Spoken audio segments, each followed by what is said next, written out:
Hello students, ये social science की class है 10 CBSE के लिए। अभी पिछली क्लासेस में आपने जो है सिविक्स के अंतर्गत लोकतांत्रिक राजनीति में संघवाद और सत्ता की साझेदारी के संदर्भ में अध्ययन किया। उसका एक यूनिट समाप्त हो गया।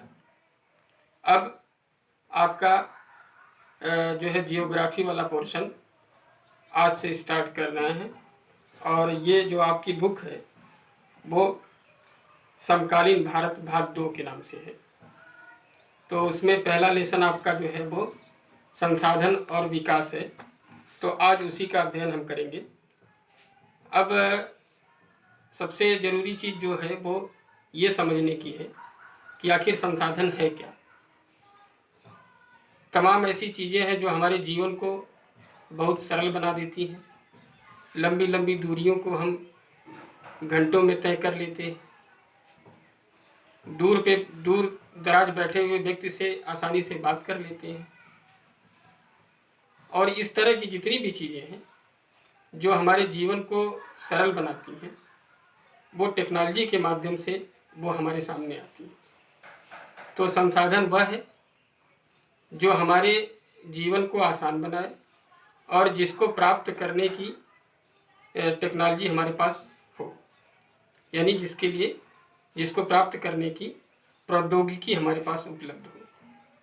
अब संसाधन को हम प्रकृति का वरदान नहीं कह सकते, क्योंकि प्रकृति में बहुत सारी चीज़ें पड़ी हुई हैं। अगर उसका हमको ज्ञान नहीं है, उसको उपयोग करने का तरीका नहीं मालूम है, तो वो सब बेकार है। तो संसाधन प्रकृति की देन नहीं कही जा सकती, बल्कि उसमें मानव की प्रौद्योगिकी और उसके मानव मस्तिष्क का इस्तेमाल होता है, जिससे वो चीज़ें हमारे काम में आती हैं। मानव भी एक संसाधन के रूप में है। आज हम संसाधन क्या है, संसाधन का वर्गीकरण, यानी उत्पत्ति के आधार पर संसाधन क्या है, समाप्यता के आधार पर संसाधन क्या है, स्वामित्व के आधार पर संसाधन क्या है और विकास के स्तर पर संसाधन क्या है और इसके कौन कौन से भाग हैं, इन सारी चीज़ों का अध्ययन करेंगे। तो आइए एक फ्लो चार्ट के माध्यम से संसाधन को पहले समझने का प्रयास करते हैं और फिर इसके बाद उसका वर्गीकरण करते हैं और एक एक पॉइंट्स को वो समझेंगे। आइए देखिए संसाधन क्या है। संसाधन की डिफिनीशन समझने का प्रयास करते हैं। संसाधन हमारे पर्यावरण में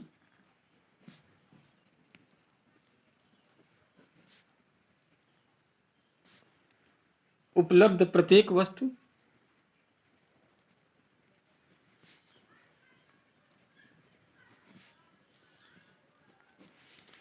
जो हमारी आवश्यकताओं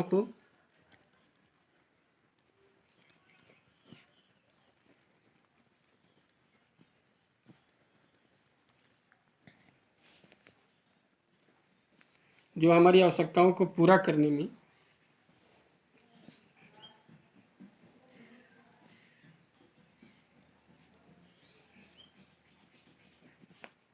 प्रयुक्त की जा सकती हैं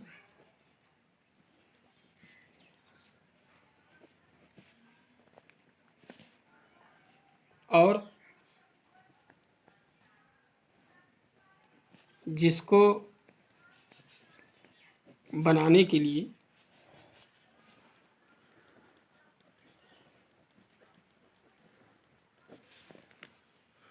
प्रौद्योगिकी उपलब्ध है।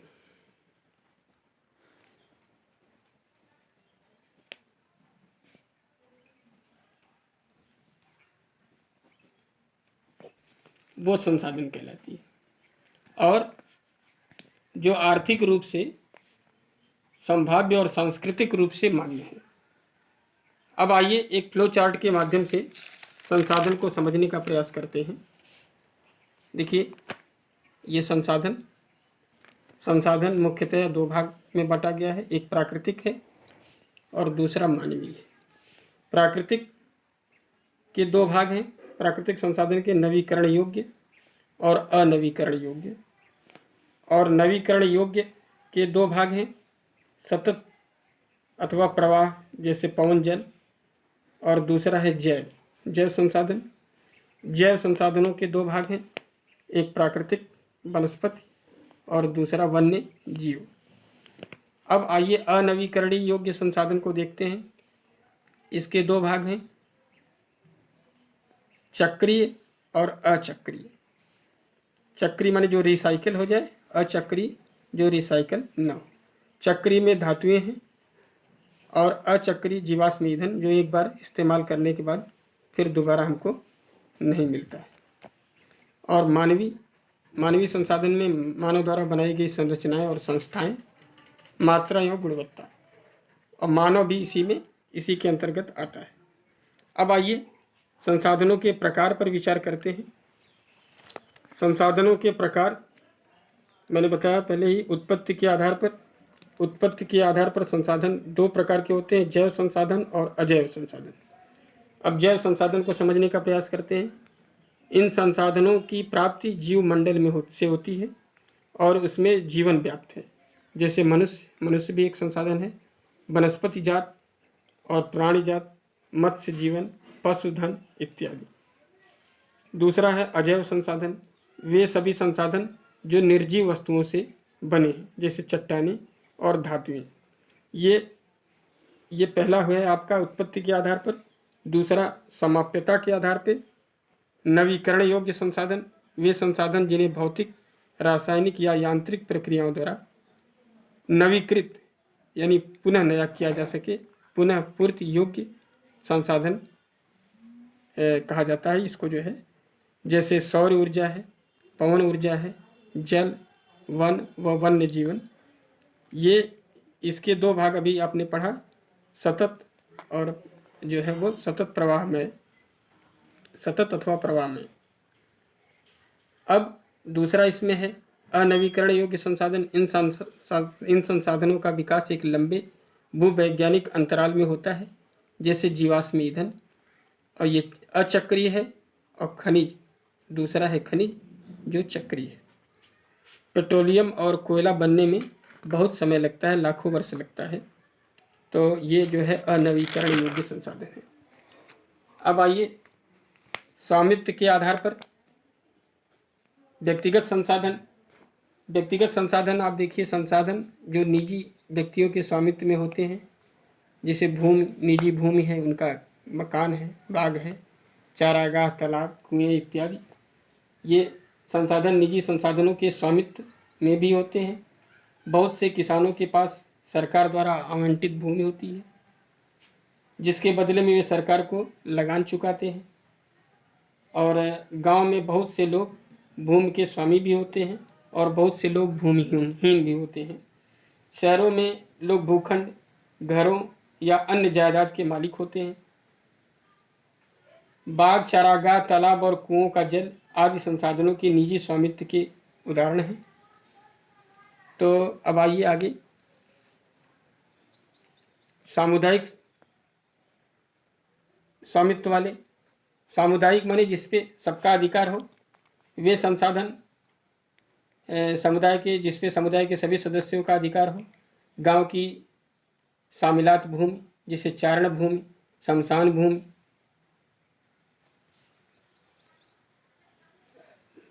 तालाब इत्यादि।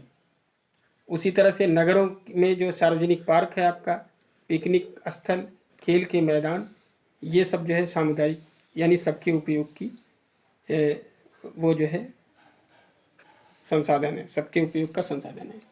इसके बाद आइए राष्ट्रीय संसाधन क्या है। अब राष्ट्रीय संसाधन तकनीकी तौर पर देश में पाए जाने वाले सारे संसाधन राष्ट्रीय हैं। देश की सरकार को कानूनी अधिकार है कि वह व्यक्तिगत संसाधनों को भी आम जनता के हित में अधिग्रहित कर सके, जैसे सड़कें वगैरह बनाने के लिए ज़मीनें अधिग्रहित करती है। आपने देखा होगा कि सड़कें, नहरें और रेल लाइनें व्यक्तिगत स्वामित्व वाले खेतों में बनी हुई है।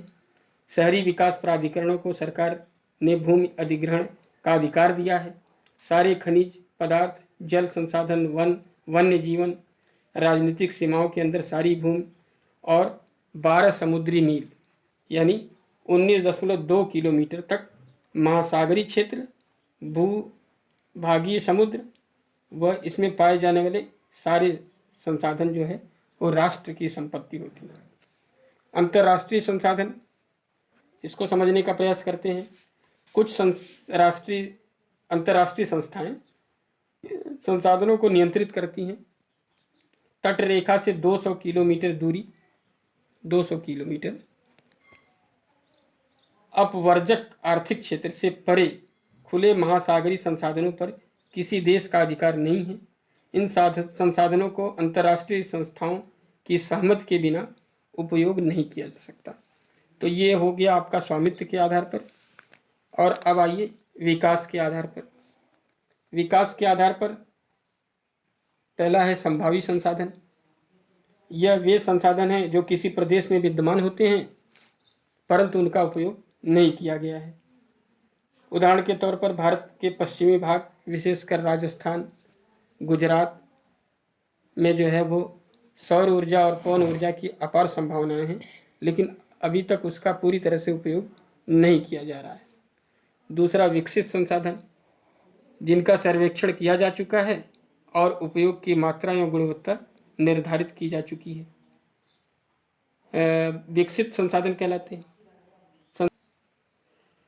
विकसित संसाधन कहलाते हैं।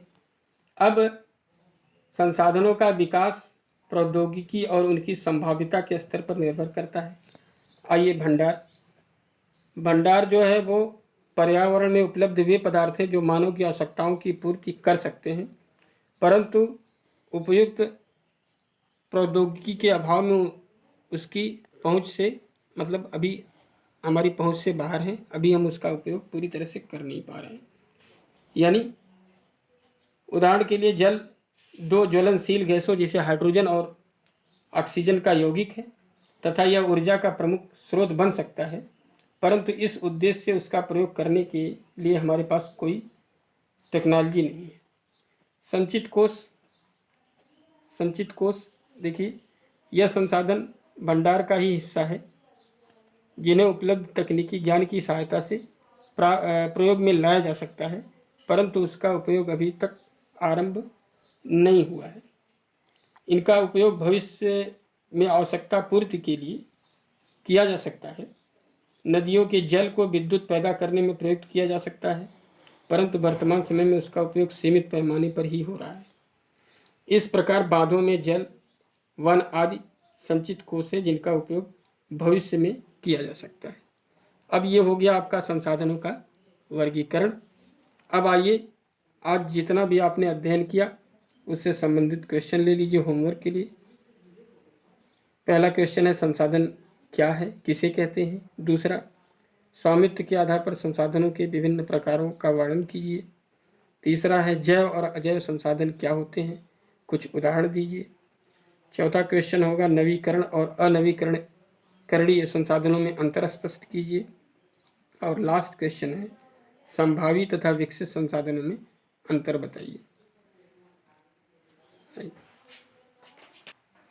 स्टूडेंट्स, अभी आपने संसाधनों के विषय में अध्ययन किया। कौन कौन से संसाधन हैं उनका अध्ययन किया, उसका वर्गीकरण आपने देखा, और उसके साथ जो भी क्वेश्चन आपको दिया गया है ये सारे क्वेश्चन, इसके लिए अलग कॉपी बनाएंगे। सोशल साइंस के आपके 4 पार्ट हैं, सबके लिए अलग अलग कॉपी बनाएंगे। तो अलग कॉपी पर ये सारे क्वेश्चन आप सॉल्व करेंगे। पहले बुक से अध्ययन करेंगे। आज देख लेंगे कि टॉपिक में क्या क्या पढ़ाया गया, जहाँ तक पढ़ाया गया उतना अध्ययन कर लीजिए। अध्ययन करके जो क्वेश्चंस आपको दिए गए हैं उनको अपनी कॉपी पर लिखिए। घर पे रहिए, सुरक्षित रहिए और पढ़ाई करते रहिए। Thank you.